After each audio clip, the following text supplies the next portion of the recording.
నమస్కారం.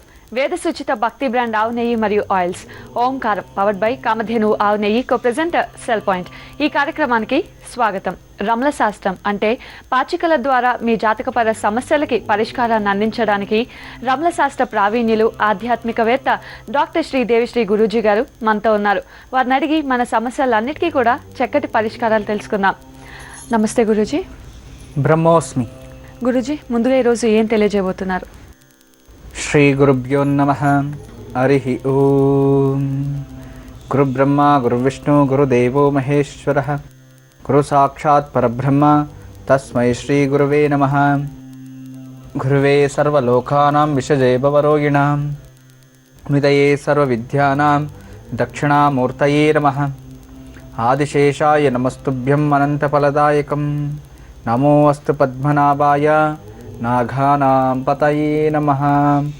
ఓం పూజ్యాయ రాఘవేంద్రాయ సత్యధర్మరతాయ చ భజతాం కల్పవృక్షాయ నమతాం కామధేనవే. ఓం సద్గురుభ్యో నమః. సర్వగురుభ్యో నమః. మాతృదేవో భవ పితృదేవో భవ ఆచార్యదేవో భవ.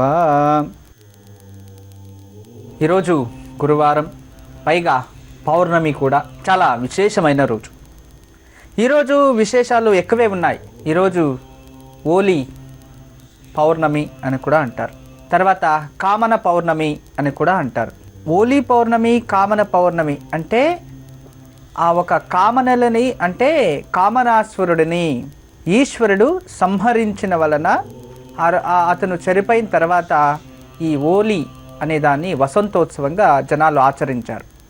దాని కామన హోలీ ఒక పర్వదినం అని కూడా ఇప్పుడు మనము చేస్తూ ఉన్నాం. దీన్ని హోలికా పౌర్ణమి అని కూడా అంటారు. అంటే ఒక్కొక్క సైడ్ ఒక్కొక్కలా ఉంటుంది.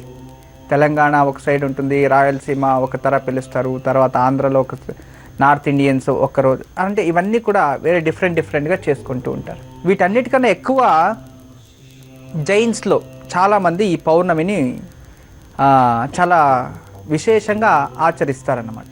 చూడండి, జైన్స్కే చాలా విశేషమైంది ఓలీ అనేది యాక్చువల్లీ ఉండింది. మనకి వసంతోత్సవం పసుపు నీళ్ళు మాత్రమే మనకి.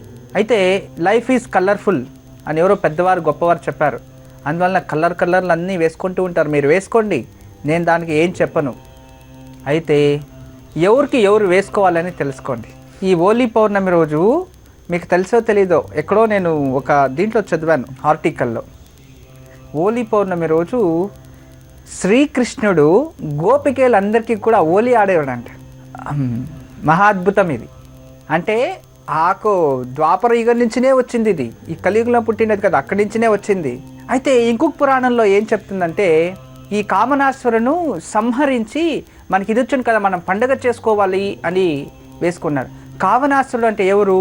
మనలో ఉన్న కామనేలు అంటే కామ క్రోధ లోభ మోహాలని దాన్ని సంహరించాడంట అతని దృష్టితో. అయితే ఇక్కడ ఒకటి తెలివిగా ఆలోచించాల్సి ఉండేది ఏంటంటే, ఈ కాలంలో ఆ ఒక కామనేలు మనకి అంటుకుంటూ ఉన్నాయి, కానీ అప్పుడు జరిగేది వేరు, ఇప్పుడు జరుగుతున్నది వేరు. మనకి అది వసంతోత్సవం అనేది విశేషం. ఆ వసంతోత్సవాన్ని పసుపు కుంకుమ నీళ్ళు ఇంతే ఉండేది. ఇప్పుడైతే రంగులు వేసుకుంటారు. కానీ వేసుకోండి, అయితే దానికి అది కెమికల్స్ ఎక్కువ ఉంటుంది. కళ్ళులోకి పడకుండా జాగ్రత్త కాపాడుకోవాలి. అవన్నీ చక్కగా జాగ్రత్త పడాలి. కొందరైతే ఈ ఓలీ అనే ఒక దాంట్లో ఈ గుడ్డులు మిక్స్ చేసి, తర్వాత ఇంకొకటి ఏదేదో కెమికల్స్ మిక్స్ చేసి సంథింగ్ ఒక్కొక్కరు డిఫరెంట్గా చేస్తూ ఉంటారు. అలా చేయకూడదు, అవమానపరచకూడదు ఒక సంప్రదాయాన్ని. దాన్ని గౌరవంగా ఆచరించుకోవాలి. అందువలన జాగ్రత్తగా. మళ్ళీ ఈ అన్నా చెల్లెళ్ళు అంటే అన్నయ్య గారు తమ్ముళ్ళకి ఓలీ పండుగ ఆడకూడదు అని కొందరు చెప్తారు. అది ఎంత నిజమో అబద్ధమో కానీ పెద్దవాళ్ళు చెప్తూ ఉంటారు. అలా చాలా డిఫరెంట్స్గా ఉంటాయి. ఒక్కొక్క వరడును ఒక్కొక్క రకంగా మనం ఆచరించే వాళ్ళ విధానం బట్టి ఉంటుంది. దాని నుంచి జాగ్రత్తగా మీ సంప్రదాయం ఎలా ఉంటుందో అలా ఈరోజు మీరు చక్కగా ఆచరించండి. మీకు అందరికీ మంచిదే కావాలని నేను కోరుకుంటాను. అయితే ఈరోజు కూడా విశేషం ఏంటి, ప్రతిరోజు కూడా నేను చెప్తూ వస్తూ ఉన్నాను. అంటే మన కుటుంబంలో, మన గృహంలో స్థిరలక్ష్మి ఉండాలంటే, ఎప్పుడు మన జన్మదారిద్ర్యం దూరమై ఆరోగ్య భాగ్య ఐశ్వర్యాలన్నీ కూడా మనం అనుభవించాలంటే మనము ఎలా ఉండాలి అనే మనం ఎలాంటి ఒక పరిస్థితిని నిర్మాణం చేసుకోవాలి, మనం ఎక్కడో ఎలా సందర్భంలో ఉంటే మనకి ఇవన్నీ వృద్ధి చెందుతాయి అనే ఒక 12 సూత్రాల్ని మీకు తెలియచేస్తూ వస్తూ ఉన్నాను. ఆ 12 సూత్రాల్లో 4 సూత్రాలు అయ్యాయి నిన్నటి వరకు. అందులో ఇందో వాస్తు కూడా చేరి 5వ సూత్రం కూడా ఉంది, చాలా విశేషమైనది. 5వ సూత్రం మనకి ఎప్పుడు కూడా ఇంటి దగ్గర చూడండి, వాటర్ అంటే వర్షం వచ్చిన నీరు కానీ, లేక మన ఇంటి నుంచి బయటకు పోయే నీళ్లు కానీ, ఎప్పుడు కూడా మీరు దక్షిణం నుంచి ఉత్తరం వైపు, అంటే కొందరు ఏం చేసేస్తుంటారంటే, దక్షిణం రోడ్ ఉంది అని చెప్పేసి ఏం చేస్తారంటే, దక్షిణ సైడ్ రోడ్ ఉంది కదా, ఆ రోడ్ ఉంది అని ఏం చెప్పేస్తారంటే వీళ్ళు సౌత్ డౌన్ చేసి నార్త్ హైట్ చేసి ఉంటారనమాట. ఇది రోడ్డు ఇలా చేసేసి ఉంటారు. నీళ్ళంతా ఇలా దక్షిణ వైపు వస్తాయి. అలా వచ్చిందంటే మీ ఇంట్లో ధనహాని అవుతుంది. తర్వాత లేడీస్కి ప్రాబ్లం, ఎక్కువ రోగాలు వస్తూ ఉంటాయి. డబ్బు వచ్చిందంటే హాస్పిటల్కి పెడుతుంటే మీ ఇంట్లో డబ్బు ఎలా ఉంటుంది? అప్పుడు మనం ఏం చేయాలి? ఇలా ఉండాలి. అంటే నార్త్కి నీళ్లు వెళ్ళాలి, దక్షిణ వైపు నుంచి నార్త్కే నీళ్లు వెళ్ళాలి. తర్వాత మనకి నార్త్ సైడ్ ఇంటి జాగా ఉంటుంది చూడండి, అది తూర్పుకి వెళ్ళాలి నీళ్లు. అర్థం చేసుకోండి, ఎప్పుడు కూడా ఈస్ట్ డౌన్ నుండి వెస్ట్ హైట్ ఉండాలి. ఇంటిపై నీళ్లు ఉంటాయి చూడండి, వర్షం నీళ్లు పడతాయి కదా, అది వెనక్కి పోకూడదు, దక్షిణానికి పోకూడదు. వర్షం పడితే పైన టాప్ ఫ్లోర్ నుంచి ఫ్రంట్కి ఇలా నీళ్ళు రావాలి అంటే తూర్పుకే ఉండాలి.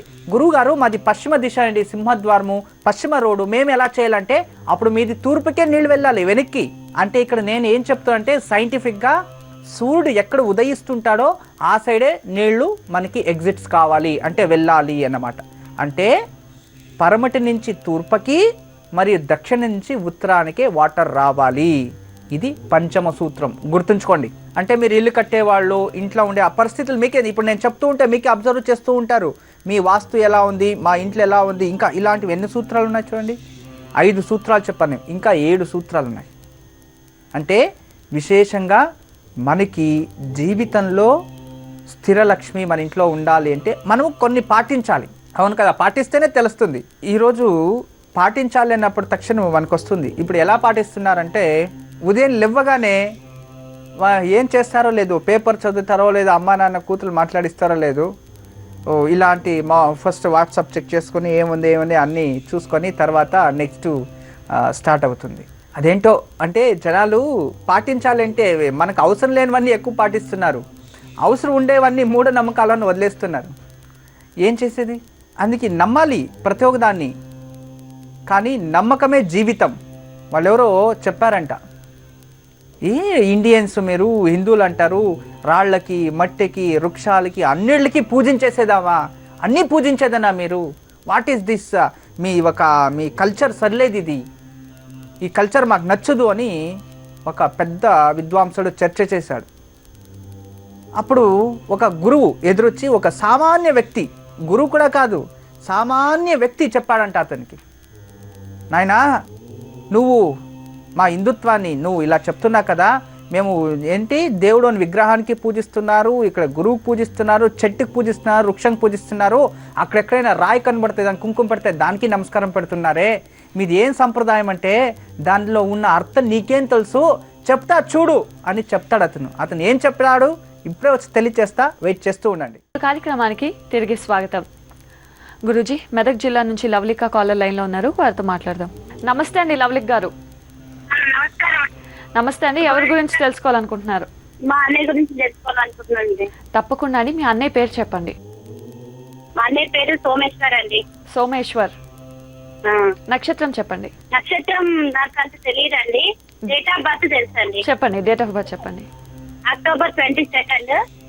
అక్టోబర్ 77. Okay, October 22, 1977. 77 శనివారం మధ్యాహ్నం 2 గంటల నుంచి 3 గంటల మధ్యలో. ఓకే, శనివారం మధ్యాహ్నం 2 గంటలకి 3 గంటలకి మధ్యలో. సరేనండి లవలిక్ గారు, మాట్లాడండి గురూజీతో. నమస్తే తల్లి. నమస్కారం అండి గురూజీ గారు. నమస్తే అమ్మా. మా అన్నయ్య గురించి తెలుసుకోవాలనుకుంటున్నామండి మేము. మీ అన్నయ్య గురించి ఏం పని చేస్తారు మీ అన్నయ్య ఇప్పుడు? ఆయన MIT MBA చేశారండి. ఓకే, సరే తల్లి. యూరోప్ వెళ్ళారు, 7 సంవత్సరాలు ఉన్నారు అక్కడ. ఎక్కడ? యూరోప్ కంట్రీలో. యూరోప్. సరే తల్లి, మ్యారేజ్ అయిందా వీళ్ళకు? అయ్యిందండి. ఎన్ని సంవత్సరాలు అయింది? 4 సంవత్సరాలు అయిందండి. 4 సంవత్సరాలు. ఆ, సరే తల్లి, ఏం తెలుసుకోవాలి? శతభిష నక్షత్రం కుంభరాశి తల్లి ఏది? ఆ. అయితే ఆయనకి ఎక్కడైనా జాబ్ ఉండట్లేదండి సరిగా. మరి ఆయన జాతకంలో అలాగుందో తెలియట్లేదో, ఆయన ఆరోగ్యమైన పరిస్థితి అలాగుందో అర్థం అవ్వట్లేదు. ఒక అబ్బాయి కూడా పుట్టాడండి. సరే తల్లి, యూరోప్లో 7 సంవత్సరాల నుండి అక్కడ మంచిగా ఉద్యోగం చేసి వచ్చినవాడు ఇక్కడ రావగానే అతను ఉద్యోగం దొరకలేదు అనేది నమ్ముదాం. ఓకే, దొరకలేదు ఏదో చెప్తాం. అతను ఉద్యోగం చేస్తా లేదు అంటే అది మనం అతనిపై నింద మోపడం కదా. అంటే ఒక సంవత్సరం చేశారండి. ఎక్కడ? ఏది నిలకడగా ఉంచుకోరు. ఒక దగ్గర దట్ ఈస్ ప్రాబ్లం. అవును, అది ప్రాబ్లం అంతే. అది మన గ్రహస్థితులు బట్టి అలా ఉంది. కానీ అతనికి అతని ఎడ్యుకేషన్ దానికి సంబంధించిన కరెక్ట్ అతనికి ఎక్స్పీరియన్స్, విదేశాల్లో వెళ్ళి చదివాడు వచ్చాడు, దానికి తగినట్టుగా ఉద్యోగం దొరకలేదు, అందుకే అతను వదిలేస్తూ ఉన్నాడు అంతే. అతని స్టేటస్ ఒకటి ఉంటుంది కదా తల్లి. కానీ ఇంట్లో కొంచెం ఇబ్బంది అవుతుంది కదా అండి. నిజమే, నేను లేదు అని చెప్తలేదు, ఇబ్బందులు ఉన్నాయి, అలాంటివి ఉంటాయి కదా. ఇబ్బందులు అన్ని ఉంటాయి కదా. ఇక వివాహం అయింది, పెళ్ళాం ఉంటుంది, పిల్లలు ఉన్నారు, వాళ్ళతో గౌరవం ఉండాలంటే ఉద్యోగం పురుష లక్షణం. పురుషునికి ఉద్యోగం లేదు అంటే అతని ప్రయోజకుడు కాదని అర్థం, శాస్త్రమే చెప్పేసింది. అయితే మీరు ఒక రోజు చెప్పారండి, శుక్రవారము ఆడపిల్లకి పెళ్లి చేసిన తర్వాత ఇలా చేయాలని. అయితే మా ఇంట్లో నా పరిస్థితి కూడా అలాంటిదేనండి. నన్ను శుక్రవారం ఇచ్చి పెళ్లి చేసి పంపించారు. అయితే మీరు వెండి గాజులు చేసి పంపమన్నారు కదా. అవును, వెండి గాజులు పెట్టుకోవద్దని అంటున్నారండి ఇక్కడ. అది అలాగే ఉంటుంది లేంటల్లి, వెండి గాజులు పెట్టుకోవద్దు అని. ఎవరో కాళ్ళకు మాత్రము వెండి మెట్లు పెట్టుకోవచ్చు, చేతిలో వెండి గాజులు వేసుకోకూడదు అంటున్నా. వెండి గాజులు వేసుకోవద్దు, బంగారు గాజులు చేసి చేయమని అంటున్నారండి. సరే, అలాగే చేసిమండి. ఇంకేం చేసేక అవుతుంది.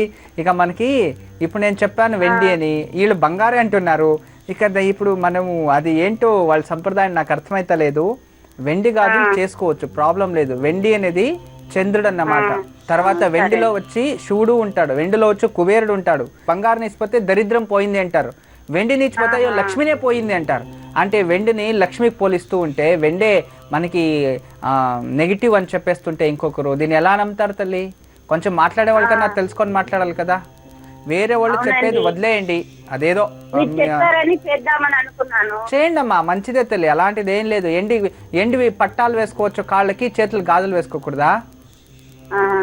వెండి కంచెంలో భోజనం తినచ్చు, చేతికి వెండి ఉంగరాలు వేసుకోకూడదా? ఉంగరము ఒకటే, గాజు ఒకటే కదా.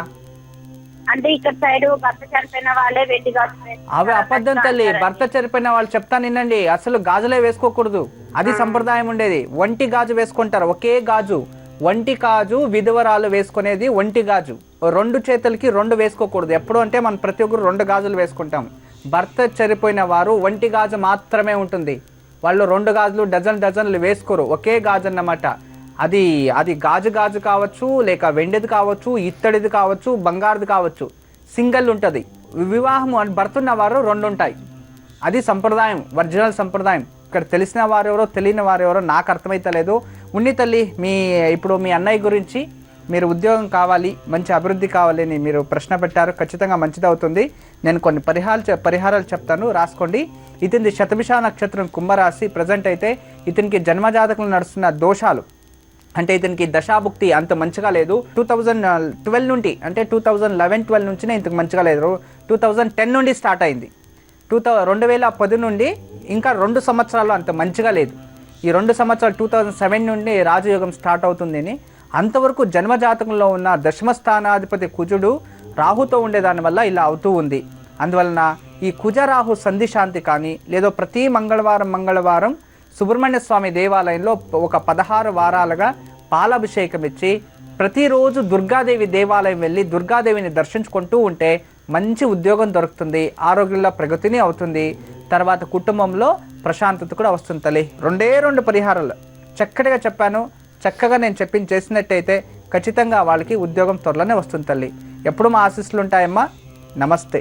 లవలిక గారు, గురూజీ చెప్పింది ఫాలో అవ్వండి, తప్పకుండా మంచిగా జరుగుతుంది. గురూజీ, హైదరాబాద్ నుంచి కృష్ణారెడ్డి కాలర్ లైన్ లో ఉన్నారు, వారితో మాట్లాడదాం. నమస్తే అండి కృష్ణారెడ్డి గారు. నమస్కారం అండి. నమస్తే అండి, ఎవరి గురించి తెలుసుకోవాలనుకుంటున్నారు? మా అమ్మాయి గురించి అండి. తప్పకుండా అండి, మీ అమ్మాయి పేరు చెప్పండి. రేవతి నక్షత్రం అండి. రేవతి నక్షత్రం. అవునండి. సరేనండి, గురూజీతో మాట్లాడండి. నమస్కారం అండి. నమస్కారం గురూజీ. చెప్పండి. బాగున్నారా గురూజీ? బాగున్నాను. మా అమ్మాయి గురించి తెలుసుకుందామని సార్. ఏం చదువుకోండి అమ్మాయి? ఎంసీ అయిపోయింది సార్. ఎంసీ అయిపోయింది. రేవతి నక్షత్రంలో జన్మించింది. రేవతి నక్షత్రం మీనరాశి, చంద్ర మహాదశ ఆఖరి నక్షత్రం. అవును సార్. చాలా బాగుంది. అమ్మాయి జాతకం 27 నక్షత్రాల 27వ నక్షత్రం. ఇది చాలా విశేషమైన నక్షత్రము. చెప్పండి, అమ్మాయి గురించి ఏం తెలుసుకోవాలి? మ్యారేజ్ గురించి తెలుసుకోవాలి గురూజీ. వివాహ యోగం. అవును గురూజీ. ఓకే, సంబంధాలు వస్తా లేదా? సంబంధాలు వస్తున్నాయి. ఇప్పుడు ఒక ప్రాబ్లం చేసింది ఆమె. చెప్పండి. వేరే అతన్ని ఇష్టపడి అతన్ని చేసుకుంటా, లేకుంటే చనిపోతా అని చెప్తుంది. దీంట్లో మీ డిసిషన్ ఏంటి? మాకు ఇంట్రెస్ట్ లేదు సార్. మాకు ఇంట్రెస్ట్ లేదు అనకు. అట్లా మీకు అలా చేయడం మీకు నచ్చుతా లేదు? నచ్చలేదు గురూజీ. కానీ దానికి అమ్మాయి సహకరిస్తుందా? దేనికి? అతనే చేసుకుంటా అని అంటుంది. ఈమెకు అట్లా లవ్ మ్యారేజ్ ఉందా అనేది మా డౌట్. ఇది ధర్మ సంకటం అయిపోయింది ఇప్పుడు. అదే మేము ఏం చేయాలో అర్థం కాక మీకు ఎన్నో రోజుల నుంచి మీ గురించి ట్రై చేస్తా ఉన్నాం మేము. మరి అట్లా ఉందా లేదా, ఏం చేయాలి అనేది. ఇప్పుడు వాళ్ళది మీది రిలీజియన్ ఒకటేనా? కాదు గురించి వాళ్ళు వేరే బ్రాహ్మణ్స్ వాళ్ళు, మేమేమో రెడ్డీస్. అదే ఇక్కడ ఎలా ఉంటుందంటే ఇప్పుడు చాలా ధర్మ సంకటమే ఇప్పుడు. మీకు ఎంతమంది టోటల్ సంతానం? నాకు 3 గురించి. ఆడపిల్లలు? అందులో ఫస్ట్ ఆడపిల్ల, తర్వాత బాబు, తర్వాత మళ్ళీ ఆడపిల్ల. ఓకే, ఈమె ఫస్ట్ ఆడపిల్లలో ఫస్ట్ ఈమె. అవును గురించి. జ్యేష్ఠ పుత్రిక. ఏం చేయాలి అర్థం కాక మీకు. ఎందుకంటే అమ్మాయి జన్మజాతకంలో కూడా చతుస్థానం, తృతీయ స్థానం చూపిస్తుంది. ఇలాగే ఉంది జాతకంలో కూడా, అదే చూపిస్తుంది. అంటే తెలిసిన వారిని మ్యారేజ్ అవుతుంది అని. ఇప్పుడు మీకు ధర్మ సంకటం అయిపోయింది. చేసుకుంటాను లేదా చనిపోతాను అంటే ఇది మిమ్మల్ని బ్లాక్మెయిల్ చేస్తుంది అని చెప్పచ్చా? లేదా నేను ఏం చెప్పాలని అర్థమవుతుంది. మీ పరిస్థితి, మీ స్థితిలో నేను ఉంటే నా పరిస్థితి ఏంటి అని నేనే ఆలోచిస్తున్నాను. బ్లాక్మెయిల్ చేసినట్టుగా గురించి. అంతే కదా, ఇలా జనాలు ప్రతి ఒక్కరిని ఇలా తల్లిదండ్రులను బ్లాక్మెయిల్ చేసే అంత దుర్బుద్ధి వచ్చేసింది జనాలకి. ఇవన్నీ మన పరిస్థితులు మనం నేర్పించా కాదండి, మనం వాళ్ళు తోడు ఉంటారు కదా, చుట్టుపక్కల వాతావరణాలు అవి అలా చేసిస్తాయి. వాళ్ళు మంచోళ్ళే, వాళ్ళు మీ కూతురు మంచిదే, కానీ ఈ జింక మనము ఏదైనా వేటగాడు మంచి పాట పాడితే జింక వెళ్ళి అదిలో సిలిండర్ అయిపోయి లాస్ట్కి ఆఖరికి పాడం పోతుందంట. అలా ఈ మాయ మాటలకి పొడి కొందరు ఇలా అయిపోతారు. అదే జరుగుతున్నది. అదే కాదు, లైఫ్ లో పెళ్లి చేసుకోకపోతే నేను చనిపోతాను అనే బ్లాక్మెయిల్ చేసేదాకా వచ్చిందంటే ఆమె థాట్స్ ఎంతవరకు వెళ్ళింది అని నేను ఆలోచిస్తున్నాను.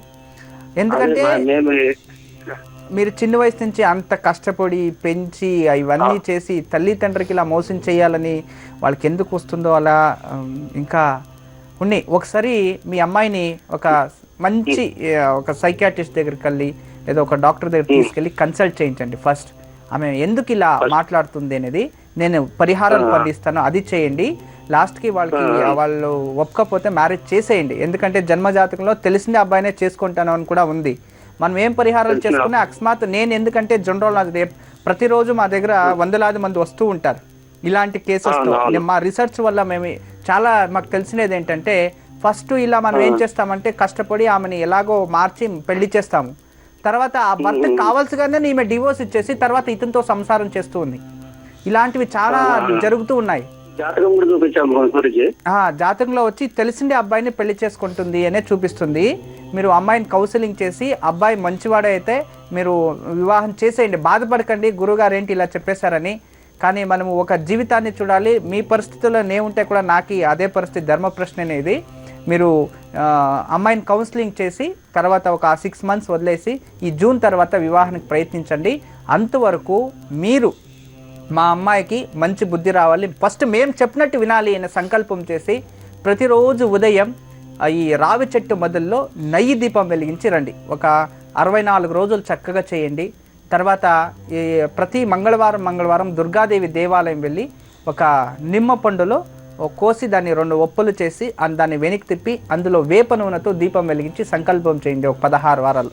ఈ 2 ముగిసే లోపల అమ్మాయిలకు కూడా చాలా మార్పు వస్తుంది, జన్మజాతలో ఉన్న దోషం కూడా వెళ్ళిపోతుంది, తర్వాత మంచి బుద్ధి వస్తుంది ఫస్ట్. అంతలోపే మీరు కూర్చొని మాట్లాడుకొని ఏది మంచి ఏది చెడు అని ఆలోచించి ఒక మంచి నిర్ధారం తీసుకోండి. ఎప్పుడు మా ఆశీస్సులు మీపై ఉంటుంది, మంచిదవుతుంది. నమస్తే. గురూజీ కథ వివరిస్తున్నారు అంటే ఇది కథ కాదు, నిజంగానే జరిగిండేది. ఏదో ఒక అహంకారియో లేదో నాస్తికుడో ఎవరో, ఏ ధర్మవాడో ఏ అవన్నీ ఏమొద్దు, ఒక నాస్తికుడు ఏంటి మీ హిందువులు మానకి, చెట్టుకి, గువ్వకి, పిట్టకి, పామకి అన్నిటికీ పూజించడేనా? విగ్రహాలు కూడా వదలరు, రాయలు కూడా వదలరు, పూజిస్తారే. మాకు అలా అంటే ఏం ఉండదు అని ఇలా చేస్తే ఒక సామాన్య వ్యక్తి చెప్తాడంట, అయ్యా మీరు గొప్పవారు, మీరు ఉండేవారు, మేమేం చెప్తే కూడా మీరు వినరు, అయితే మా ధర్మం గురించి మేము చెప్తాం వినండి. మేము ఒక చెట్టు కూడా దేవుడే అనుకుంటాం, ఎందుకంటే మాకు అది నీడినిస్తుంది, వంట చేసుకోవడానికి కట్టెలు ఇస్తుంది, పండులు ఇస్తుంది మేము తినడానికి, మేము పండే పంట కూడా మాకు దేవతానే, అది ధాన్యం పెడుతుంది, అందులో దేవుడు చూస్తాం కాబట్టి దాన్ని గౌరవించాలి, కాబట్టి దాని దేవుడు మేము నమస్కరిస్తున్నాము అని చెప్తాడంట. అయ్యా అంతేకాదండి, మాకు పాముల్ని వాటిని పూజ చేస్తామని చెప్తారు కదా, మేము రైతులు మేము చక్కగా పండాలంటే అక్కడ ఎలుకలు అవి వచ్చి దాన్ని చేయకుండా అది మాకు రక్షగా కాపులా ఉండి మమ్మల్ని చూసుకోవడానికి వదులుతుంది, అది కూడా మాకు దేవుడేనండి అని చెప్పాడంట. మేము దున్నాలంటే గోమాత కావాలండి, అది దున్తేనే పైరు పొందుతుంది, ప్రతిరోజు పాలు తాగాలి, అందులో మాకు మజ్జిగ కావాలి, మా దేహాన్ని తంపు చేసుకోవాలంటే గోమాత పాలిస్తుందండి, అది మా కర్తవ్యం, దాన్ని గౌరవించేది అని చెప్పాడంట. తర్వాత మీరు రాళ్ళకి గుట్లకి పూజిస్తున్నారు అని చెప్తున్నారు కదా, ప్రకృతిలో భగవంతుడు లేని చోటే లేదు, ప్రతి ఒక్కరిలో భగవంతున్నాడు, అన్నీ భగవంతుడే అనే దానికోసం మాకు కనబడిచేదానికి అన్నీ మేము నమస్కారం పెడతామండి, ఇది మా గొప్పతనం అండి, మీరు దయచేసి అలా ఎవరి దగ్గర చెప్పకండి అని అతను ఒక సామాన్య వ్యక్తి చెప్పాడంట. అంటే పరమాత్ముడు సర్వాంతర్యామి అనే దాన్ని ఇలా తెలియచేశాడు అతను. చూడండి, అదే కదా నిజం. మనం ఇంకేం చేస్తున్నాం? మనము ఒక చిన్న రాయిని పూజ చేస్తున్నాం అంటే అది ప్రకృతి, అది భగవంతుడు లేని చోటు ఎక్కడా లేదు, భగవంతుడు అన్ని చోటు ఉన్నాడు అని చూపిస్తున్నాం. దానిని ఇలా మూఢనమ్మకము అని చెప్పేస్తే ఎంత బాధేస్తుందండి జనాలకి. తెలుసో తెలీదో, ఏదో నాకు ఈ తెలంగాణ సంప్రదాయం కొంచెం తక్కువ. వాళ్ళు ఈ ఇంటి దేవుడి నుంచి ఇంటికి తీసుకెళ్ళాలంటే ఎల్లమ్మదో ఏదో మట్టి కుండలు పెట్టి పూజించి ఇంటి దేవుడిని తీసుకెళ్తాడు అని. అయితే అందులో దేవుడు ఉందా లేదా అది మీ మూఢనమ్మకము అని ఎవరైనా ఒకరు ప్రశ్నిస్తే ఆ కులానికి మనం ఎంత అవమానం చేసినట్టు చెప్పండి. దేవుడు ఉన్నాడా లేదా అని పరీక్షించేసినట్టే కదా. తర్వాత మనకు తెలుసో తెలీదో సమ్మక్క సారక్క మనం వినే ఉంటాం, అక్కడ దేవుడి విగ్రహాలు ఏదైనా ఉన్నాయో ఇలా కూర్చొని, ఏమీ లేదు, వేలాది లక్షలాది మంది వెళ్ళి పూజిస్తారు, అక్కడ దేవుడు కనబడతలేదు, ఇక్కడ ఉన్నాడా లేదు, ఇది మూఢనమ్మకం అని అనేస్తే దీన్ని ఎలా అండి? జనాలు ఏం కావాలి కదా. అందుకే మనం ఎప్పుడు కూడా ప్రపంచంలో నమ్మకం అనే దాంట్లోనే మూఢనమ్మకం అనే దాంట్లోనే నమ్మకం ఉంది. చూడండి, ఇంపాసిబుల్ దాన్ని డివైడ్ చేయండి, గ్రామర్ తెలుసు కదా. ఇంపాసిబుల్లో ఏముంది చెప్పండి? ఐ యామ్ పాసిబుల్ అని. అక్కడ ఏ సైలెంట్, ఐ యామ్ ఏఎం అని ఉంటుంది కదా, ఎప్పుడు అది ఏ సైలెంట్, ఎం ఒకటే మనకు వచ్చేది. అంటే ఇంపాసిబుల్ని ఐఏఎం డివైడ్ చేసి పాసిబుల్. చూడండి, ఇంపాసిబుల్ అనే దాంట్లో ఏముంది? I am possible. అంటే పాసిబుల్ అనే దాంట్లో ఉంది. మూఢనమ్మకంలో నమ్మకం ఉంది. మూఢ అనేది 2 అక్షరాలు, నమ్మకం అనేది 3 అక్షరాలు. మూఢ అన్నది 2 అక్షరాలు, నమ్మకం అంటే మూఢ పెద్దదా నమ్మకం పెద్దదా? ఏది పెద్దది? నమ్మకం అనేది పెద్దది, విశ్వాసం అనేది పెద్దది. చాలా ఉన్నాయి ఇలా. చాలా బాధేస్తుంది కొన్నిసార్లు జనాలు మాట్లాడుతూ ఉంటే, మూఢనమ్మకాలు ఏంటో ఉన్ని. భగవంతుడు వాళ్ళకి మంచిది చేయని, మన ధర్మం మన ధర్మం అనే దానికన్నా మన బోధనం అనేది సర్వేజన సుఖనోభవంతో, అందరూ మంచిగా ఉండాలి, అందరూ మంచిది కావాలని అనేదే మన కోరుకున్నది. వాళ్ళకి తోచినట్టు వాళ్ళ మాట్లాడుకొని దానికి శిక్షించడానికి భగవంతుడు అన్నాడు, మనమెవరు వాళ్ళని ధిక్కరించడానికి? అంతే కదా, వదిలేస్తాం. మనం తెలిసిన వరకు మనం మాట్లాడుకున్నాం అంతే. ఇక మరొక సూత్రం అంటే 6వ సూత్రం. 6వ సూత్రం అంటే ఈ ఒక ద్వాదశ, ఇంతకుముందు నేను చెప్తూ వచ్చాను కదా, ఏంటి మనము 12 సూత్రాల్లో 6వ సూత్రం. ఇంటిలో లేదో కార్ఖానా అంటే ఏంటి? కంపెనీస్. ఎక్కడైనా సరే ఈశాన్యము, ఉత్తర ఈశాన్యము, పూర్వ ఈశాన్యము రెండు ఉంటాయి ఈశాన్యంలో కూడా. ఉత్తర ఈశాన్యం అంటే నార్త్ ఈస్ట్ కార్నర్, పూర్వ ఈశాన్యం అంటే ఈస్ట్ నార్త్ కార్నర్. చూడండి, east north corner, north east corner అన్నమాట. ఉత్తర ఈశాన్యం, పూర్వ ఈశాన్యం రెండు దిక్కులో ఏదైనా సరే అక్కడ ఎప్పుడు ఒక చిన్న అక్వేరియం అయినా పెట్టుకోండి. ఆ అక్వేరియం పెట్టుకుంటే అందులో గోల్డ్ ఫిష్ టోటల్, అందులో అక్వేరియంలో ఫిషెస్ ఎప్పుడు ఆల్వేస్ 9 ఉండాలి. 9 గోల్డ్ ఫిషెస్ అంటే 9 ఫిషెస్ టోటల్. అందులో 8 గోల్డ్ ఫిషెస్, 1 బ్లాక్ ఫిష్ ఉండాలి. దీన్ని మత్స్యతంత్రము అనేది ఉంది. మత్స్యతంత్రం అంటే ఎంతోమంది తంత్రము అంటే నిజంగా క్షుద్రలు అనుకునేస్తారు. ఖచ్చితంగా కాదు. తంత్రం అనేది పెద్ద గ్రంథం అన్నమాట. తంత్రాలు అంటే మనము ఏది కలిపి ఏది చేస్తే ఎలాంటి ప్రతిఫలాలు వస్తుంది. ఇంగ్లీష్లో A+B² అని ఫార్ములాస్ ఉంటాయి చూడండి. ఇప్పుడు అది ఇంగ్లీష్ వదిలేద్దాం, మనము దాన్ని ఫార్ములా చేయాలంటే చాలా కష్టం. అంటే తంత్రము అంటే ఏంటి? ఫార్ములా. తంత్ర అనేది తెలుగులో, దాన్ని ఇంగ్లీష్ కన్వర్ట్ చేస్తే ఫార్ములా అంతే. అంటే ఏ ఒక కెమికల్ని ఒక మిక్స్ చేస్తే ఎలాంటి ఎనర్జీ బయటకు వస్తుంది, అదే ఫార్ములా కదా. సేమ్ లైకే ఇక్కడ తంత్రం కూడా ఏ నక్షత్రం రోజు ఏ పుష్పాన్ని ఏ మూలిక తీసి ఏ దేవునికి పెడితే ఎలాంటి ప్రతిఫలాలు ఇస్తాయి అనేది మంత్రశాస్త్రంలో ఉన్న తంత్రం. ఇంతే అర్థం. అది క్షుద్ర పూజలు కాదు, ఇంకోటి అవన్నీ ఏమి కాదు. కానీ 6వ సూత్రం ఫిషెస్ గురించి చెప్పాను కదా, దాని గురించి ఇంకా కాస్త విచారం ఉంది. ఇప్పుడే వచ్చి తెలియచేస్తా, వెయిట్ చేస్తూ ఉండండి. గురుజీ, ఖమ్మం నుంచి లక్ష్మి కాలర్ లైన్లో ఉన్నారు, వారితో మాట్లాడదాం. నమస్తే అండి లక్ష్మి గారు. నమస్తే మేడం. నమస్తే అండి, ఎవరి గురించి తెలుసుకోవాలనుకుంటున్నారు? నా గురించి తెలుసుకుందాం అనుకుంటున్నాను మేడం. తప్పకుండా అండి, మీ నక్షత్రం చెప్పండి. శతభిషం నక్షత్రం మేడం. శతభిష నక్షత్రం, కుంభరాశి. కుంభరాశి. Date of birth January 22nd, January 1988. January 22nd, 1988. అవును మేడం. సరేనండి లక్ష్మి గారు, మాట్లాడండి గురూజీతో. నమస్తే తల్లి. సరే మేడం. నమస్తే గురూజీ. అసలు మీరంటే మాకు ఎంతో అభిమానం. అసలు ఎప్పటి నుంచి మీతో మాట్లాడాలనుకుంటున్నాను గురూజీ. మంచి తల్లి. అసలు నాకు మ్యారేజ్ ఎట్లా అవ్వట్లేదు గురూజీ, ఎప్పటి నుంచో చూస్తున్నాము. ఏం చదువుకున్నారమ్మా? నేను MSc BEd కంప్లీట్ అయింది గురూజీ. ఓకే, BEd జాబ్ ఏదైనా చేస్తున్నారా? ఇప్పుడు కోచింగ్ గవర్నమెంట్ జాబ్ కి ప్రిపేర్ అవుతున్నాను గురూజీ. వెరీ గుడ్, ప్రిపేర్ కాండి తల్లి. మీరు డెఫినెట్లీ మంచి టీచర్ అవుతారు, ప్రాబ్లం లేదు. మ్యారేజ్ సెట్ అవ్వట్లేదు గురూజీ, ఎందుకని? సెట్ అవుతుందమ్మా, ఎందుకు బాధపడదు? కాల్ దొరికింది కదా, ఇక మ్యారేజ్ సెట్ అవుతుంది అని అర్థం. మీకోసం వెయిట్ చేస్తున్నాను మాట్లాడాలని. ఇప్పుడు కాల్ వచ్చింది. ఫాదర్ కూడా చనిపోయారు గురూజీ. ఎన్ని రోజులు అయింది తల్లి? 1 year అయింది గురూజీ. 1 year అయిందా? ఇప్పుడు ఇంట్లో ఎంతమంది ఉంటారు? నేను, తమ్ముడు, అమ్మ ఉంటాం కదా గురూజీ. ఓకే, మీకు మీరు ఫస్ట్, మీకు తమ్ముడు ఉన్నారు?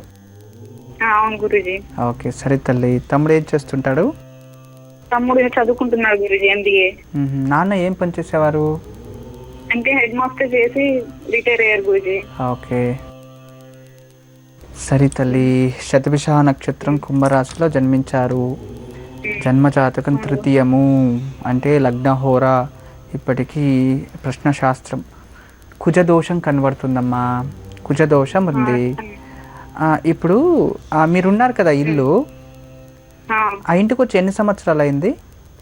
అంటే మేము గురూజీ ఇల్లు మారాం గురూజీ, ఈ మధ్య 1 month అయింది మారారా? సరే తల్లి, ఎందుకంటే స్థానబలం గృహబలం లేదు అని చూపిస్తూ ఉండింది. మారింటే ఓకే తల్లి, ప్రాబ్లం లేదు. చాలా మంచి పని చేశారు, మంచి డిసిషన్.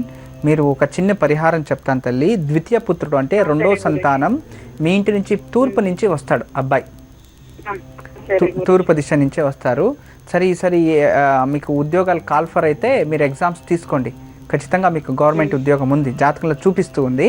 మీరు ప్రయత్నించండి, ప్రాబ్లం లేదు. ఇంకా ఎన్ని సంవత్సరాల వరకు టైం ఉంటుంది మీకు?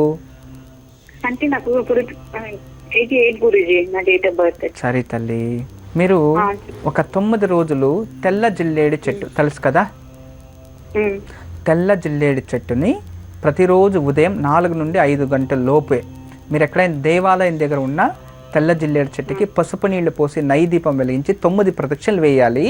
మీరు వెళ్ళి పూజ చేసి వచ్చే వరకు వేరే వాళ్ళ మకం ఎవరు మకము చూడకూడదు. అంటే దారిలో అడ్డొచ్చే వాళ్ళు వాళ్ళ మకం చూడకూడదు. ఇంటి వాళ్ళది పర్వాలేదు, ఉదయం లేచి స్నానం చేసుకొని తమ్ముడిని తీసుకుని వెళ్ళండి. వెళ్ళి పూజ చేసి వచ్చే వరకు మాట్లాడకూడదు. పూజ ఎలాంటి ఇబ్బందులు వచ్చినా బ్రేక్ కాకుండా చూసుకోండి. ఈ ఋతుస్రావం అంతా అయిన తర్వాత బ్రేక్ కాకుండా 9 రోజులు కంప్లీట్ చేయండి. ప్రతిరోజు కుజ రుణ విమోచక స్తోత్రము అని వస్తుంది, దాన్ని రోజు చదువుకోవాలి. తర్వాత ప్రతి మంగళవారం సుబ్రహ్మణ్య స్వామి దేవాలయంలో నెయ్యి దీపం వెలిగించండి. అలాగే బుధవారం రోజు శ్రీకృష్ణ దేవాలయంలో నెయ్యి దీపం వెలిగించండి. శ్రీకృష్ణ అష్టకం పఠించండి. మంచి భర్త లభిస్తాడు. జాతకమైతే బాగుంది తల్లి, బాధపడకు. నేను చెప్పింది 3 పరిహారాలు చక్కగా చేసిందైతే 3 మాసాల్లోనే నీకు మంచి వరుడు లభిస్తాడు. నేను చెప్పింది పాటించండి. శీఘ్రమేవ కళ్యాణ ప్రాప్తిరస్తో అని నేను కూడా పరమేశ్వరునితో వేడుకుంటున్నాను తల్లి. సదా మా ఆశీస్సులు మీపై ఉంటుంది తల్లి. నమస్తే.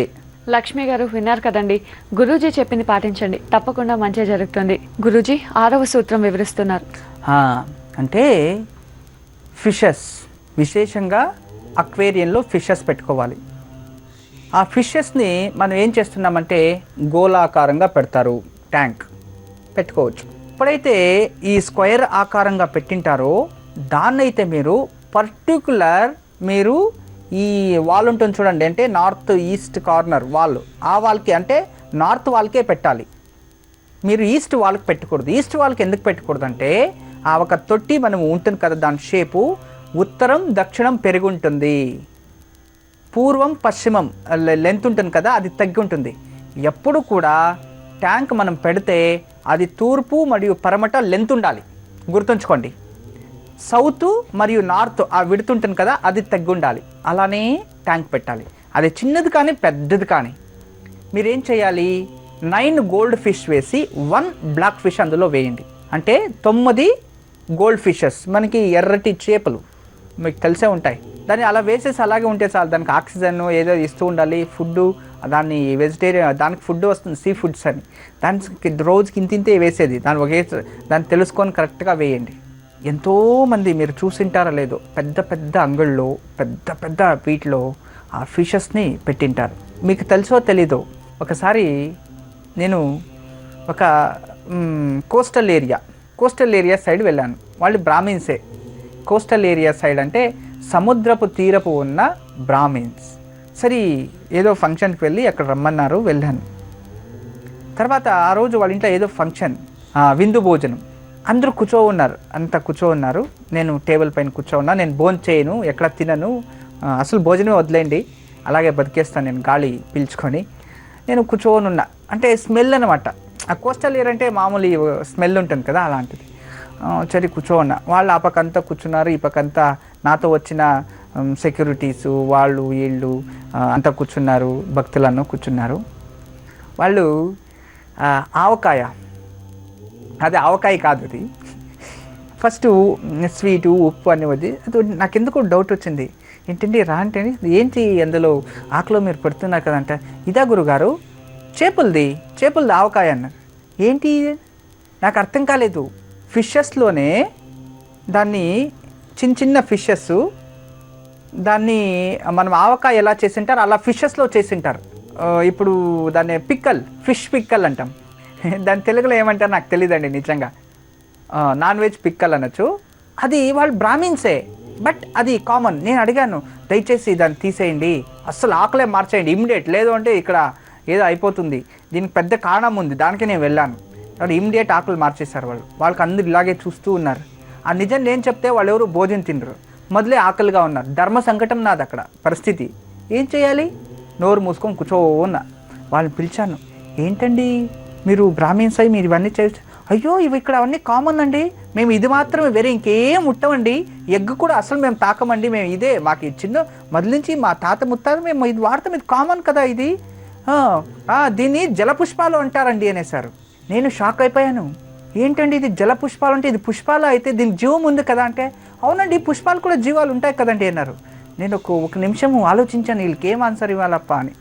తర్వాత జలపుష్పాలు అని ఎందుకన్నారప్ప అని ఆలోచిస్తూ వచ్చాను. జలపుష్పాలు అని ఎందుకంటారు అంటే చేపల్ని అంటే దానికి ఒక పెద్ద కథ ఉంది. దాన్ని ఇప్పుడే వచ్చి చిన్నగా మార్చి కథ తెలియచేస్తాను, చూస్తూ ఉండండి. గురూజీ కృష్ణా జిల్లా నుంచి సరోజ కాలర్ లైన్లో ఉన్నారు, వారితో మాట్లాడదాం. నమస్తే అండి సరోజ గారు. నమస్తే అండి, ఎవరి గురించి తెలుసుకోవాలనుకుంటున్నారు? ఆ అమ్మ నాన్న గురించి కనుక్కుందామని చేశానండి. తప్పకుండా అండి. మీ అమ్మగారి గురించా? ఆ అమ్మ నాన్న ఇద్దరు గురించి. సరే చెప్పండి, మీ నాన్నగారి పేరు చెప్పండి. నాన్నగారి పేరు నాగేశ్వరరావు అండి. నక్షత్రం చెప్పండి. నక్షత్రం ఆయన ఏమి తెలియదండి. సుమారు ఎంత వయసు ఉండొచ్చు?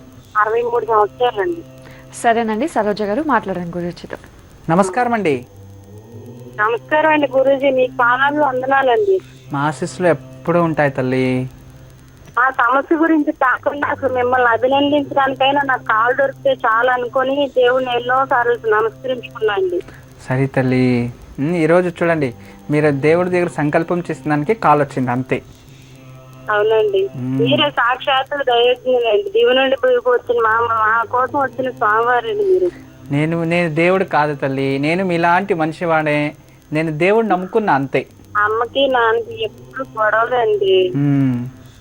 నాన్న మీద అమ్మకేమో అనుమానం అండి. అది ఏం 64 సంవత్సరాలు అన్నా కూడా కాదు తల్లి, అమ్మ వినిపించుకోదండి. సమస్యలు ఏడుపులు ఇయేనండి. అసలు నాన్న నాకు ఏ పాపం తెలియదన్న అమ్మ అసలు నమ్మట్లేదండి. ఇంటిల్ల బాధికి అసలు దుఃఖం తప్ప ఇంకో 4 రోజులు ఉన్నాము అని వస్తే ఏ గొడవలు. నా చెల్లికి కూడా అదే బాధ అండి. వీళ్ళ సమస్య అండి అసలు మాకు. అమ్మ మీరేం బాధపడకండి తల్లి, దానికి మంచి పరిష్కారం నేను చెప్తాను. సింపుల్ రెమెడీయే, మీరేం బాధపడద్దు. అమ్మకి ఎంత వయసు ఇప్పుడు? 56 ఉంటుందండి సుమారు. మీ అమ్మగారు పక్కనే ఉన్నారా? ఉంటారండి. ఆమె చేతుల్లోనే ప్రతిరోజు మహాలక్ష్మి దేవాలయంలో గానగ నూనెతో దీపం వెలిగించమని చెప్పండి. ఒకసారి చెప్పండి మళ్ళీ. మహాలక్ష్మి దేవాలయంలో లక్ష్మీ వెంకటేశ్వర, లక్ష్మీనారాయణ మహాలక్ష్మి ఉంటుంది కదా, ఆ దేవాలయంలో ప్రతిరోజు ఉదయమనే గానగ నూనెతో దీపం వెలిగించాలి. 2 దీపాలు రోజు మట్టి ప్రమిదల్లో ఒక 108 రోజులు వెలిగించాలి.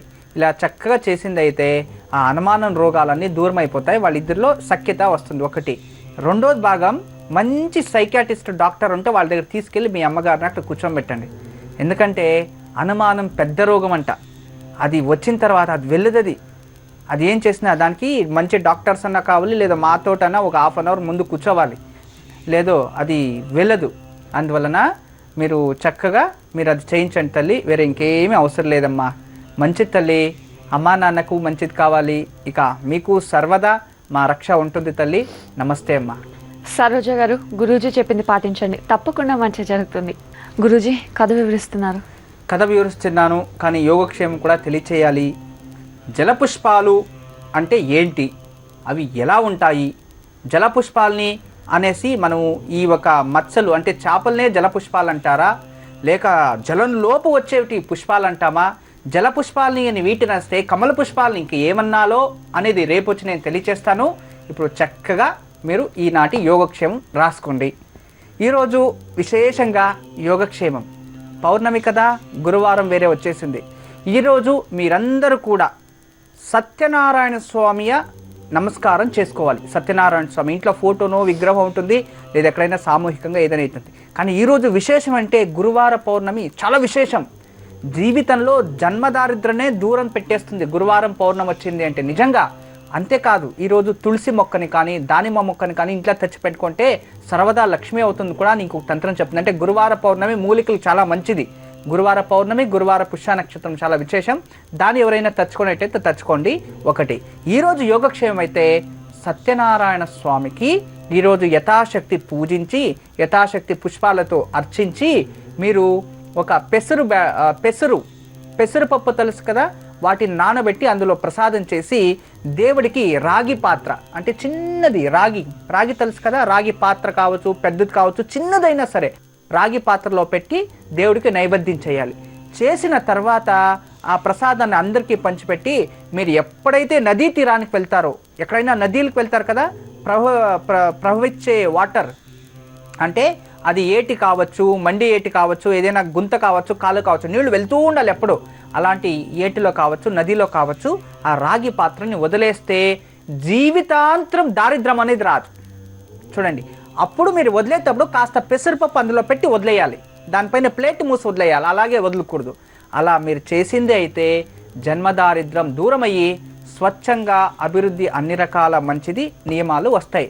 చూడండి, ఈరోజు యోగక్షేమాలు 3 అంటే ఒకటి ఇది, రెండోది ఈరోజు గురువార పౌర్ణమి అయిందన్న వలన ఈరోజు మీకు తులసి మొక్క, దానిమ్మ మొక్క, అత్తి చెట్టు, తర్వాత మందార పుష్ప చెట్టు ఇవన్నీ చచ్చి మొక్కలను పెట్టుకుంటే ఈరోజు చాలా మంచి రోజు. చక్కగా చేసుకోండి. ఇదే ఈనాటి యోగక్షేమం. ఈరోజు సత్యనారాయణ స్వామిని యథాశక్తి పూజించి నానబెట్టిన పెసరపప్పును రాగి పాత్రలో పెట్టి నైవేద్యం సమర్పించాలి. కుటుంబ సభ్యులంతా ప్రసాదం స్వీకరించాలి. ఎప్పుడైనా జలప్రదేశాలకు వెళ్ళినప్పుడు రాగి పాత్రలో పెసరపప్పు పెట్టి నీటిలో వదిలేయాలి. ఇలా చేయడం వల్ల జన్మదారిద్ర్యం నశిస్తుంది. ఈరోజు తులసి లేదా దానిమ్మ లేదా మందార మొక్కను ఇంట్లో నాటడం కూడా శుభదాయకం. నారాయణ నారాయణ జయ గోవింద హరే గోవింద హరే. నారాయణ నారాయణ జయ గోపాల హరే గోపాల హరే. నారాయణ నారాయణ జయ గోవింద హరే గోవింద హరే. నారాయణ నారాయణ జయ గోపాల హరే గోపాల హరే. గురూజీ, ఈరోజు మాకెన్నో చక్కటి వివరాలు తెలియజేశారు. మీకు చాలా ధన్యవాదాలు. సర్వే జన సుఖినో భవంతో, లోకా సమస్త సన్మంగళాని భవంతు. బ్రహ్మోస్మి. చూశారు కదండి ఈనాటి వేద సూచిత భక్తి బ్రాండ్ ఆవు నెయ్యి మరియు oils. Omkaram powered by Kamadhenu ఆవు నెయ్యి, కో ప్రెజెంటర్ సెల్ పాయింట్. ఇది ఈనాటి కార్యక్రమం. మళ్ళీ కార్యక్రమంలో కలుద్దాం. నమస్కారం.